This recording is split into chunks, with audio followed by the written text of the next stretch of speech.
World express ने इंदौर के विख्यात साहित्यकार सुरेंद्र कुमार शर्मा बाबूजी से विशेष साक्षात्कार लिया। विश्व के ज्वलंत मुद्दों पर प्रश्न किए जिनके आपने उत्तर दिए। वर्ल्ड मीडिया के प्रधान संपादक राजकुमार हंस को दिए गए इस साक्षात्कार का संपूर्ण ब्यौरा इस प्रकार है। वर्ल्ड एक्सप्रेस चैनल के समस्त दर्शकों का हार्दिक हार्दिक अभिनंदन। आज हम आपको मिलवा रहे हैं इंदौर शहर के वरिष्ठ साहित्यकार सुरेंद्र कुमार शर्मा जी से, जो कि काफ़ी अच्छे लेखक हैं, बुद्धिजीवी हैं और इनके लेखन में नए नए संदर्भ आए हैं। ये मुलाकात आपको काफ़ी रुचिकर और अच्छी लगेगी। आपकी प्रतिक्रियाओं का हार्दिक स्वागत है। नमस्कार शर्मा जी। नमस्कार। पहला सवाल हमारा आपसे यह है कि आप विप्र किसे मानते हैं? विप्र मनुष्य जाति का, मनुष्य पूरे पृथ्वी के ऊपर जितने भी मनुष्य हैं, जितनी भी जातियां हैं, चाहे काले हो, गोरे हो, ठिगने हो, लंबे हो, किसी भी रूप में हो, स्वरूप उनका कुछ भी हो, लेकिन वो मानव हैं। और मानवता में विशेष अगर कोई मानव है तो उसमें बौद्धिक उन्नयन जिसका हो चुका हो, जिसमें प्रबुद्ध हो वो, जिसमें जागृति हो, मानसिक जागृति होना चाहिए और उसके संस्कारित जीवन होना चाहिए, मर्यादित जीवन होना चाहिए। ऐसा जो मनुष्य है, अगर उसमें ज्ञान भी हो, संस्कारित है, अच्छे कार्य कर रहा है, मर्यादित काम कर रहा है, लेकिन उसमें ज्ञान का अभाव अगर है तो वह कहीं भी रहता हो, किसी भी नस्ल का हो, वह क्षुद्र है। लेकिन जब उसमें निर्क्षीर विवेक आता है, जब उसमें तत्वज्ञान आता है, जब उसमें ये बुद्धि की प्रामाण्यता आती है कि मानवता की वैल्यूज़ क्या है, मानवता की जो मूल्य हैं, वो मानव मूल्यों को जब समझने लगता है और वो फिर जब उनसे वो क्या करता है कि जब उसमें ज्ञान का प्रादुर्भाव अंतःस्फुरण में होता है, अंतःस्फुरण होता है तो जिज्ञासा जागृत होती है। जिज्ञासा जागृत होने के बाद में फिर वह तलाश करता है उस जिज्ञासा को शांत करने के लिए। वो चाहे गुरु से मिलता हो, किसी पुस्तक से मिलता हो, कहीं ज्ञानी संत महात्माओं से मिलता हो, या बड़े जो दर्शन शास्त्री हैं उनसे मिलता हो, वो ज्ञान जब प्राप्त करता है तो ज्ञान की प्राथमिक जो है वो क्या प्राथमिकी है कि हमारा जन्म क्यों हुआ मनुष्य, फिर वो जन्म होने के बाद में हमारा कर्तव्य क्या है, हम दायित्वों को पूरा करते हुए कर्म क्या करें तो हमारा जन्म सार्थक हो, हम किसी निरापद जीवन जी सकें, अपने बच्चों के लिए, अपने रिश्तेदारों के लिए हमारा जीवन सर्वांगीण, सर्वतोमुखी, सार्वभौमिक सुख के साथ में। ये जो ज्ञान मिलता है ये गुरु से मिलता है, चाहे पुस्तकों से मिलता है, वेदों से मिलता है, शास्त्रों से मिलता है, उपनिषदों से मिलता है, पुराण शास्त्रों से मिलता है। मुसलमानों को कुरान से मिला है, बाइबिल में ईसाइयों ने समझा है, बाइबिल से ईसा मसीह ने समझाया है। इसी तरह से हमारे यहाँ ईश्वरीय ज्ञान जो है, ईश्वर का, प्रभुसत्ता का, विश्व की ज्ञान है, वो वेदों में है। तो जो वेद के ज्ञान को ग्रहण करता है, वेद के ज्ञान को सीख लेता है पुस्तकों के माध्यम से, गुरु के माध्यम से, तब वह विप्र बनता है। हमारे सुरेंद्र कुमार शर्मा जी के लेखन की ये विशेषता है कि आपने अपने जो संदर्भ दिए हैं वो बिल्कुल नए नए दिए हैं। एक जिज्ञासु प्रवृत्ति के पाठकों को आपके लेख काफ़ी अच्छे लगते हैं। दूसरा प्रश्न हमारा आपसे ये है कि सनातन धर्म की क्या परिभाषा आप करना चाहेंगे शर्मा जी? जी, मनुष्य मात्र जहाँ भी वो रहता हो, आवास हो, अपने परिवार के साथ में, कुटुंब के साथ में, अपनी जाति, समाज और संस्कृति के साथ में जब जीता है तो उसकी अपनी एक सभ्यता होती है, उसकी मर्यादाओं का आकलन करके मर्यादाओं पे स्थिर हो जाता है। जैसे शाकाहार एक मर्यादा है, अपने बुजुर्गों के प्रति सम्मान देना मर्यादा है। तो हमें ये जो बातें हैं मर्यादा की, एक पुरुषोचित आचरण की, ये जो व्यवस्थाएं सिखाई गई है जिस भी नीति में, धर्म में, सिद्धांत में, जहाँ भी लौकिक जगत में अगर आई है और वो आदिकाल से अगर चली आ रही है, अगर वो सत्य से आतन है, सत्य से आतन, सनातन का मतलब है सत्य से जिसका आगमन हुआ हो, सत्य से जिसका निश्रय हुआ हो, सत्य से जिसका प्रभूत हुआ हो, तो ये जो सत्य से जन्म देने वाला ज्ञान है वह सनातन है। वह सनातन बुद्धि है, वह सनातन ज्ञान है, वह सनातन संस्कृति है, जिसके आचरण में जब ये ज्ञान आ जाता है, प्रवृत्ति में आ जाता है, और वह जब होता है तो सनातन संस्कृति कहलाती है, वह सभ्यता कहलाती है। तो सनातन का मतलब ही है कि सत्य से जिसका आगमन हुआ हो, पृथ्वी के किसी भी भाग में अगर उसका ये सत्य जागृत हो गया, सत्य के बारे में मालूम हो गया, इसका अर्थ है कि उसने उस सनातन को जान लिया। और जान लिया पृथ्वी क्या करती है, सूर्य क्या करता है, मंगल क्या करते हैं, ये नवग्रह क्या करते हैं, षोडश मातृकाएं क्या करती है, पृथ्वी क्या करती है, ये सबके को ज्ञान जो प्रदाता है वह साहित्य, संस्कृति, वह ज्ञान, ये वैदिक ज्ञान जिसमें है, तो वैदिक ज्ञान को ले जाने वाला वाहक सनातन धर्म है। इसलिए सनातन यानी किसी एक जगह का ज्ञान नहीं, पूरे भौगोलिक पृथ्वी के ऊपर कहीं भी रह रहा हो, अगर उसको समग्र जानकारी है पृथ्वी की, भूमंडल की, ग्रहों की, तो वो वैदिक ज्ञान है। और वैदिक ज्ञान को जो जानता है, मैंने अभी पहले कहा था आपसे कि वह ही विप्र है और वह ही सनातनी है, पृथ्वी पे कहीं भी रहता हो। आपकी उम्र कितनी समझ? मैं 82 साल उम्र है मेरी। 82 वर्ष की उम्र में तरोताजगी से भरे हुए विद्वान सुरेंद्र कुमार शर्मा जी से साक्षात्कार जारी है। तीसरा सवाल हम आपसे करने जा रहे हैं और हम अपने दर्शकों को बताते चलें कि सुरेंद्र कुमार शर्मा जी एक अच्छे इंजीनियर रहे हैं, इसके बाद भी साहित्य के प्रति आपका काफ़ी अनुराग है। अहिल्या नगरी के इतने अच्छे साहित्यकार को हम सादर नमन करते हैं। तीसरा सवाल आपसे शर्मा जी हमारा ये है कि देश में जो नफरत का माहौल है और जिस समय हिंसा हो रही हो देश में और विदेश में युद्ध जारी हो, ऐसे समय में आप क्या संदेश देना चाहेंगे? बहुत अच्छा प्रश्न है। समयानुकूल, अनुकूल, समय के अनुकूल ये विषय है और ये सबको जानना जरूरी है। ये जागृति का विषय है। मनुष्य मात्र जो पृथ्वी पर रहता है उसको सारे दायित्व और कर्तव्य के साथ साथ समग्र समाज के साथ में हमें जीना है। इस भूमंडल पर शांति होगी तभी तो जी पाएंगे जी। तो जीवनोपयोगी जो भी सामग्री हमें पृथ्वी और आकाश से मिलती है वो कब मिलेगी? जब जगत में शांति होगी, युद्ध नहीं होंगे। आज जो युद्ध हो रहा है ये एक संकीर्ण मनोवृत्ति का परिचायक है। क्षुद्र स्वार्थों के लिए युद्ध हो रहे हैं। एक अपनी भूमि को कहता है कि ये हमारी भूमि थी पहले।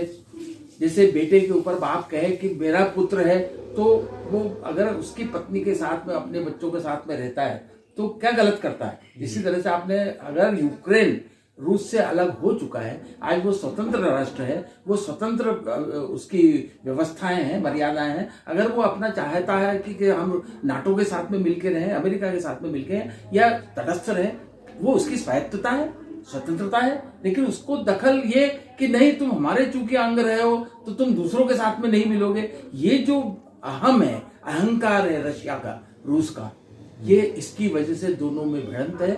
रूस के सामने यूक्रेन की कोई पोजीशन नहीं है, कोई कीमत नहीं है, उसमें इतना वो ताकत नहीं है, सामर्थ्य नहीं है, समृद्धि नहीं है, उसमें खाद्यान्न बहुत अच्छा है, विश्व को संभाल देता है वो। लेकिन सामर्थ्य शक्ति का कैसे होता है? आज के आयुधों से, कैसे होता है? शस्त्रों से। आज मिसाइलों और एटम का जमाना है, एटम बमों का जमाना है। तो हमारे पास जितनी ताकत है वो तो कोई भी डान होता है उसके पास में होता है, तो डान कभी भी प्रशंसनीय नहीं होता। इसी तरह से रशिया के पास ताकत है, इसका मतलब है तुम दूसरों को दबाओगे, इसका मतलब है तुम डान बनना चाहते हो, इसका मतलब है निरंकुश बनना चाहते हो, तुम्हारे अंकुश में सब रहे। ये प्रथा ही गलत है, ये विचार गलत है। और इस तरह का भावना के साथ में जब कर रहे हो तो युद्ध होता है। एक अपनी स्वतंत्रता की, अस्तित्व की रक्षा के लिए लड़ रहा है, एक दूसरे के ऊपर अस्तित्व बनाए रखने के लिए लड़ रहा है। दोनों में स्वार्थों की नहीं है, ये अहंकार की लड़ाई है। एक अपने आप को बचाना चाहता है, एक उसको हड़पना चाहता है। अब दोनों में क्या होगा? आदि काल से युद्ध होते चले आ रहे हैं। भगवान स्वयं आदि काल में जो दैत्य और दानव थे तब भी देवों से युद्ध हुआ। देव, इंद्र इत्यादि देव कहलाते हैं हमारे भारतीय साहित्य में। इनका युद्ध किससे हुआ? उसी के सगे भाइयों से। कौन थे? कश्यप, महर्षि कश्यप आदि पुरुष थे पृथ्वी पे। उनके जो दो पत्नियां थी, दीति और अदिति। दीति से दैत्य पैदा हुए, बाप एक ही है कश्यप। अदिति से आदित्य पैदा हुए जो देव कहलाए। दैत्य क्या करते थे, वो छीनने की प्रवृत्ति थी, आततायित्व करने की प्रवृत्ति थी, दमन करने की प्रवृत्ति थी। और आदित्य क्या करते थे, जो देव कहलाए, वो क्या करते थे, वो सर्व कल्याण की बातें सोचते थे। तो दोनों में उस वक्त भी युद्ध हुआ, फिर देव और दानवों में हुआ, इसके बाद में किस में हुआ, देव और असुरों में हुआ, असुर हुए, इसके बाद में फिर देवताओं और राक्षसों में हुआ। आज भी अगर ये युद्ध हो रहा है, वही मानसिकता है, वही परिचायक है कि वो क्षुद्र बुद्धि है, स्वार्थों की नीति है, इसके लिए युद्ध हो रहा है। इसलिए ये युद्ध खत्म करने के लिए सारे जो ब्रह्मांड में जितने भी शासक हैं, अलग अलग देश के राष्ट्र नायक हैं, उनको एक जगह बैठना चाहिए। यूनो बनी हुई है, लेकिन उसका कौन उपयोग कर रहा है? क्यों नहीं बैठते सब लोग? क्यों नहीं मना करते कि नहीं, हम तुम्हारा सहयोग नहीं करेंगे, तुम अगर आततायित्व करोगे, डान बनने की कोशिश करोगे, हम बनने नहीं देंगे तुमको, युद्ध खत्म करो। युद्ध खत्म हो सकता है। एक प्रश्न आपसे शर्मा जी यह है कि मणिपुर में जो हिंसा जारी है और बमों से हमले हो रहे हैं, मणिपुर की घटना पर सारे राष्ट्र को बहुत चिंता है, हमें भी चिंता है, आपको भी चिंता है, तो क्या सुझाव देना चाहेंगे कि वहाँ पर शांति स्थापित हो? वो आदिवासियों का क्षेत्र, जो एक दो समुदाय हैं जी, एक ईसाई समुदाय है, वो भी आदिवासी है, हाँ। लेकिन क्रिश्चियनिटी में आने के बाद में धर्म की वजह से वो ईसाई कहलाते हैं, थे आदिवासी, आज भी आदिवासी हैं। और दूसरा है, वो दूसरे भी आदिवासी है, लेकिन वो धर्म परिवर्तन नहीं किया है, वो बहुमत में है। ये जो जाति है, जो कुकी और दूसरा मेतेई, कुकी और मेतेई आज हिंदू, हम कह सकते हैं कि वो हिंदू है, और कुकी जो है ईसाई धर्म ग्रहण कर चुके हैं। इन दोनों में अस्तित्व की लड़ाई है, स्वाभिमान की नहीं, अस्तित्व की लड़ाई है। चाहते हैं कन्वर्टेड, बदल गए, इसलिए हम बदले हुए, तुम भी बदलो, तुम हमारे इसमें आ जाओ, या हम सुधर चुके हैं, हम तो ईसाई हो चुके हैं, हम तो वर्ल्ड के लोग, जो बड़े बड़े लोग हैं ईसाइयों के, उसके हम जुड़े हुए हैं। तुम किससे जुड़े हो मेतेई? तुम सिर्फ भारत के इन लोगों से। तो इसलिए वो एक हीन भावना उनमें पैदा करके सुपरिटी कॉम्प्लेक्स और इन्फिनिटी कॉम्प्लेक्स का झगड़ा है, और कोई झगड़ा नहीं है। इसमें क्या करना चाहिए, शासन को दोनों ग्रुपों को बिठा देना चाहिए, और उनके मतभेद समाप्त करने के लिए पूरे शासन की जितने भी बुद्धिजीवी लोग हैं, उनको जाकर के उनको समझाने की जरूरत है। समझाने से ही ईसाई बने हैं, समझाने से ही मेतेई ईसाई नहीं बन पाए हैं। तो ये समझाने से ही ये शांति होगी, और उनमें वर्ग विद्वेष जो हो चुका है, उस पर शांति के लिए समझाने वाले लोगों को, मार्गदर्शिता लोगों की आवश्यकता है, जाना चाहिए, प्रबुद्ध लोगों को जाना चाहिए। और इसी तरह से विश्व शांति के लिए भी यूक्रेन और रूस को समझाने के लिए भी प्रबुद्ध राष्ट्रों को जाना चाहिए, और शांति व्यवस्था कायम करना चाहिए। बहुत अच्छे आपके सुझाव हैं। हम आपसे एक प्रश्न और करना चाह रहे थे कि साहित्य में गिरावट आ गई है, और जैसा अध्ययन, चिंतन, मनन करके लेखन होना चाहिए, वैसा हो नहीं रहा है। आपको हम ले चलते हैं काव्य मंचों की ओर। अश्लीलता के कारण कवि सम्मेलन भी लगभग समाप्त हो चुके हैं, तो आप साहित्यकारों को क्या संदेश देना चाहेंगे, एक वरिष्ठ साहित्यकार होने के नाते?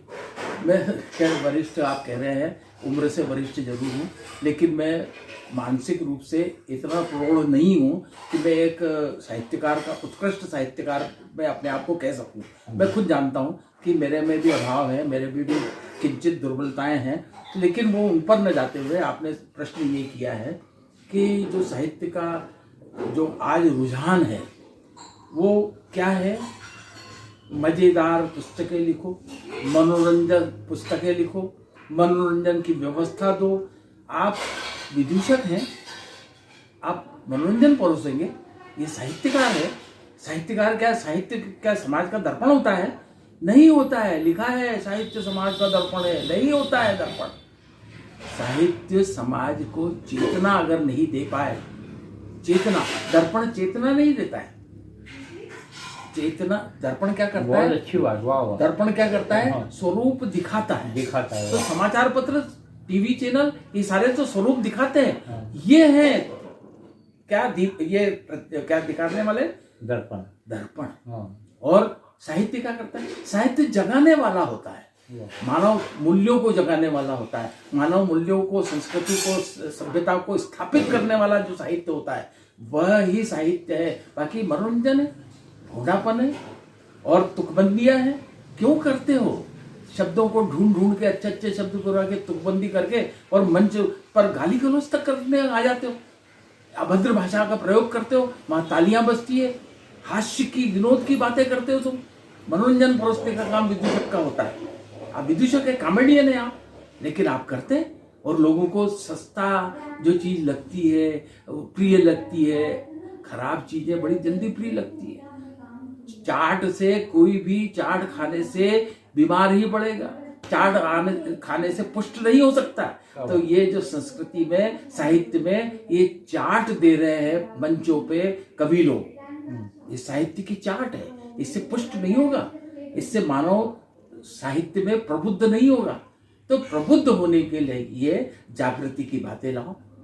आप मानव के ब्राह्मण कौन होते हैं? ब्राह्मण मैंने कहा एक बार कि मनुष्यता की पीएचडी, मनुष्यता की मानव वैल्यूज की जो पीएचडी करता है तब वो ब्राह्मण कहलाता है। पृथ्वी पर कहीं भी हो, काला हो, गोरा हो, चपटा हो, रंग रूप में कैसा भी हो, वो अफ्रीका का भी हो सकता है, अमेरिका का भी हो सकता है, चीन का भी हो सकता है। जितने बड़े बड़े टाइम कौन थे?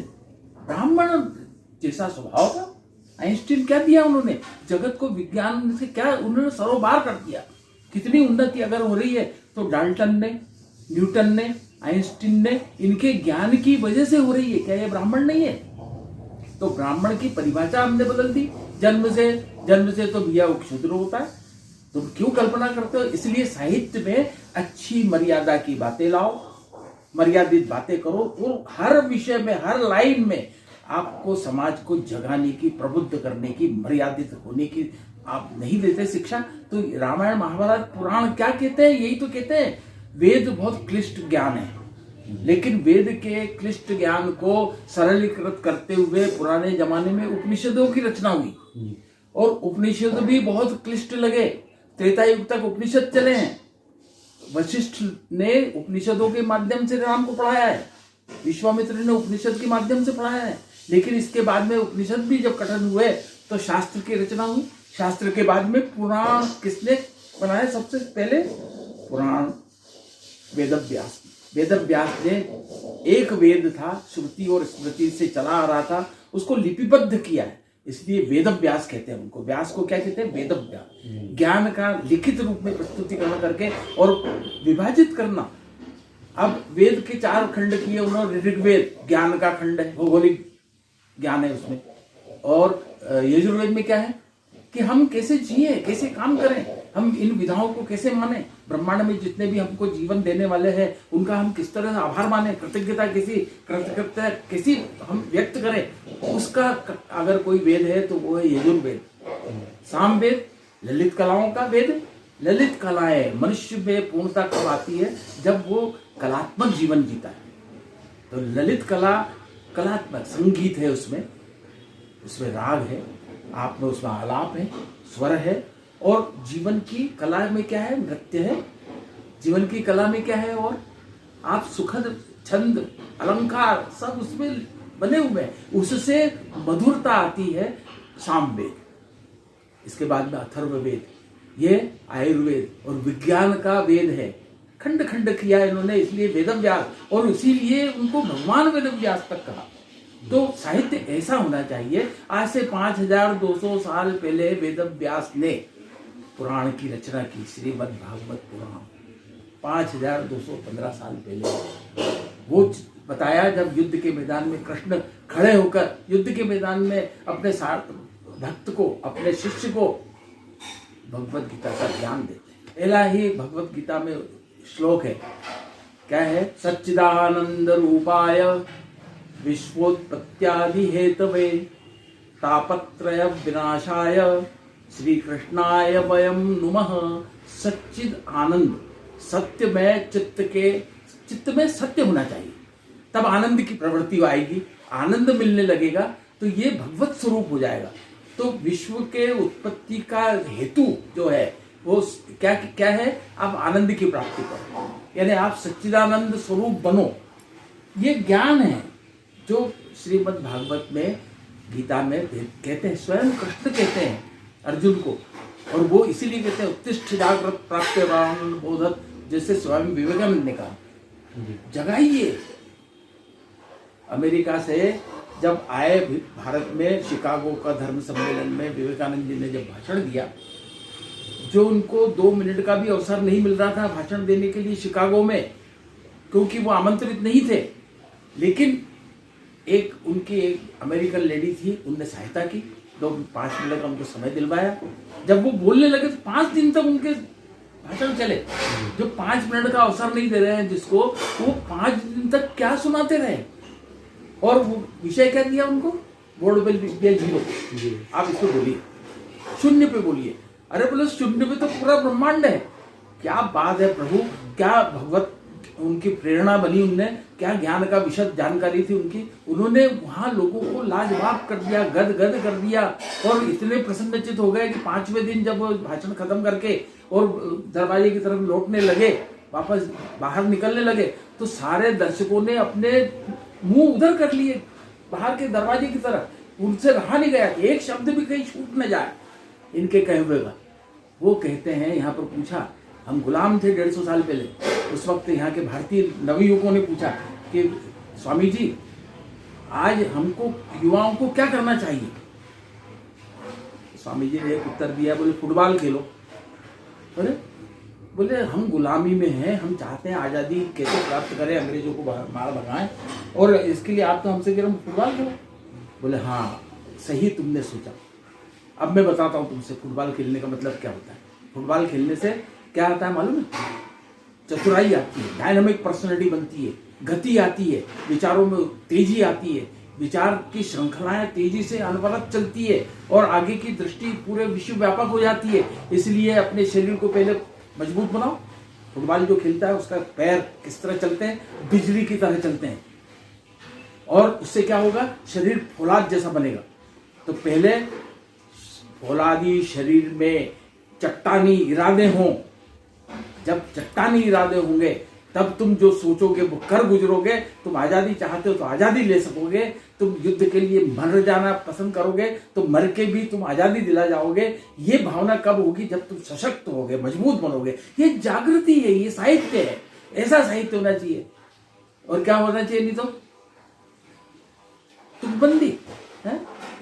नाम धाम का काम से क्या है सामंजस्य, किसी पार्टी के नहीं। झंडा सिंह सदस्य, अब नाम झंडा सिंह है लेकिन किसी पार्टी में नहीं है। हाँ। तो ये क्या मतलब है, ऐसी बातें तुकबंदी करके लोगों को मनोरंजन परोसते हो, विदूषक हो, कॉमेडियन हो, लेकिन साहित्यकार है। पुस्तकें लिखती हो, हमने 50-60 पुस्तकें लिख दी। क्यों लिख दी भैया, तुम क्या लिखते हो, बंदर मामा पहन पजामा, उछले कूदे नाचे, ये क्या, ये कविता है, ये कविता है करते हो, लोगों को मनोरंजन परोस रहे हो। तुम साहित्यकार हो, साहित्यकार कहलाने का अधिकारी हो नहीं हो। जागृति के बगैर, दिनकर ने कहा है, रामधारी सी दिनकर, राष्ट्र कवि दिनकर।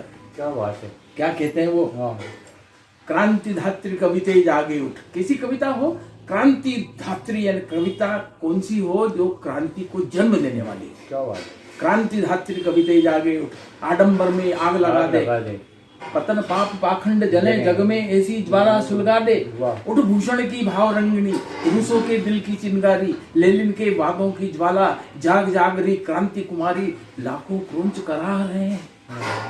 जाग आदि युग की कविवाणी, जाग आदि क्रोंच, एक क्रोंच वध से व्याध शिकारी, एक अनपढ़ आदमी एक क्रोंच वध हुआ तो क्रोंची की जो पीड़ा है, व्यथा है, मादा क्रोंच पक्षी की जो पीड़ा है, अपना संगी क्रोंच मारा गया, उस पीड़ा में, विरह में किस तरह से छटपटाती है, उस छटपटाहट से कभी पैदा हो गया महर्षि वाल्मीकि। क्या बात, जागृति लाओ, ऐसी लाओ। आ रही हिमालय से पुकार है, उदधि गरजता बार बार, प्राची पश्चिम भू नभ अपवार। सब पूछ रहे हैं दिग्दिगंत वीरों का कैसा हो बसंत। इसलिए कहा है कि उठ भूषण की भाव रंगिणी, रूसों के दिल की चिनगारी, लेनिन के वादों की ज्वाला, जाग जाग रही क्रांति कुमारी। वो जगाने के लिए वो जीवन अर्पण कर दिया, लेकिन तुम सुनाने का काम करते, मनोरंजन परोस रहे हो। तो ये साहित्य नहीं, साहित्य दर्पण नहीं होता है, साहित्य जगाने वाला होता है। दर्पण होता है टीवी माध्यम है, समाचार पत्र माध्यम है, ये दर्पण है। ये भी हिंदी में है, अंग्रेजी में है, कोई सी भी भाषा में हो, ये बताते क्या है कि समाज कैसा चल रहा है। अगर व्यभिचार हो रहा है तो भी बताता है, भगवत कथा चल रही है, ज्ञानोदय चल रहा है, ये भी बताता है। तो वो जो है वो बता देता है, वो दर्पण होता है। दर्पण से जागृति आएगी, दर्पण के लिए जागृति का बीज बोना पड़ेगा। सुरेंद्र कुमार शर्मा जी जो कि एक अनुभवी साहित्यकार हैं, हम इनकी साधना को, इनकी तपस्या को, इनके अध्ययन, चिंतन, मनन को सादर नमन करते हैं और अपने दर्शकों से आह्वान करना चाहेंगे कि जो हम ये साक्षात्कार प्रसारित कर रहे हैं उस पर अपने कमेंट्स दें, अपनी प्रतिक्रियाएं दें, जिससे कि एक अनुभवी साहित्यकार श्री सुरेंद्र कुमार शर्मा जी के इस साक्षात्कार को आप बहुत पसंद करेंगे। इन अपेक्षाओं के साथ में इस साक्षात्कार की सौगात आपको सादर समर्पित की जा रही है। आपने जो सुझाव दिए हैं वो सबके लिए बहुत सदुपयोगी हैं और जो परिभाषाएं उन्होंने दी हैं वो भी एक व्यापक स्तर पर हैं। विप्र की परिभाषा हो, चाहे सनातन धर्म की हो, चाहे साहित्यकारों की हो, और लीक से हटकर आपने अपनी बात कही है। विवेकानंद जी को भी सादर हम नमन करते हैं जो उन्होंने याद किया, और राष्ट्र कवि दिनकर जी को भी हम सादर स्मरण करते हैं। और साहित्यकारों से ये खुला हम आह्वान करते हैं कि वे इसी तरह का साहित्य रचें जिससे हमारे देश का नाम विश्व में गुंजायमान हो। जय विश्व, जय भारत, नमस्कार।